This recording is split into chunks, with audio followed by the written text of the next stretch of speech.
Yuvraj Nishi plan అయితే Jagadhatri కనిపెట్టేస్తుంది. Police స్టేషన్కి వెళ్లకుండా నేరుగా వెనక్కి రిటర్న్ ఇంటికి వచ్చేస్తారు జగదాత్రి, కేదార్. అలా ఇంటికి వచ్చిన వాళ్ళని కౌశికి నిశ్చితార్థం టైం అవుతుంది కదా, ఎక్కడికి వెళ్ళిపోయారు జగదాత్రి, కేదార్, త్వరగా లోపలికి రండి అని అంటూ ఉంటుంది. ఇంతలో జగదాత్రి, ఆగండి వదిన, ఒక్క నిమిషం, సురేష్ అన్నయ్యని ఎవరో కిడ్నాప్ చేశారు అని చెప్పడంతో, సురేష్ని కిడ్నాప్ చేశారా అని కౌశికి అయితే కంగారు పడుతూ ఉంటుంది. ఇక అలా కంగారు పడుతున్నప్పుడు యువరాజ్, నిషిక వాళ్ళు వీళ్ళని నిజం చెప్పొద్దంటే నిజం చెప్పేశారేంటి అని ఆలోచిస్తూ ఒకరి ముఖం ఒకరు చూసుకుంటూ ఉంటారు. అక్క, మనం పోలీస్ స్టేషన్కి వెళ్ళి కంప్లైంట్ ఇద్దాం పదక్క అని కాచి అంటూ ఉంటుంది. అప్పుడు కేదార్, అవసరం లేదు, ఇంట్లోనే సురేష్ బావ ఉన్నాడు అని చెప్తూ ఉంటాడు.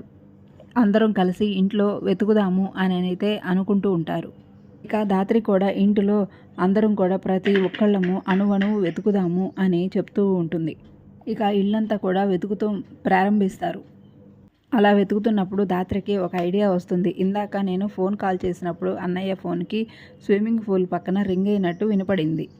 కాబట్టి అన్నయ్య ఎక్కడో లేడు, స్విమ్మింగ్ పూలు దరిదాపుల్లోనే ఉన్నాడు అని నాకు అనిపిస్తుంది అని చెప్తూ ఉంటుంది. త్వరగా పద కేదార్, అన్నయ్యని వెతుకుదాము అని అంటుంది జగదాత్రి. వెంటనే స్విమ్మింగ్ పూల్ దగ్గరకు వచ్చి జగదాత్రి, కేదార్ ఇద్దరూ కూడా చెక్క డోరు ఓపెన్ చేసి చూస్తారు. అక్కడ సురేష్ ఉండటంతో అప్పుడు జగదాత్రి, అన్నయ్య ఇక్కడే ఉన్నాడు అని చెప్తుంది. ఇక లోపల నుంచి అయితే సురేష్ని బయటకు తీసుకొస్తారు. సురేష్ పూర్తిగా స్పృహ కోల్పోయి ఉంటాడు. సురేష్ చావు బతుకుల మధ్య పోరాడుతూ ఉంటాడు.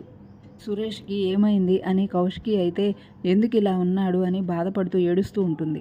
అప్పుడు కేదార్ అయితే పల్స్ చాలా వీక్గా ఉంది, ఊపిరి పీల్చుకోవడం కూడా కష్టంగా ఉంది అని చెప్తూ ఉంటాడు.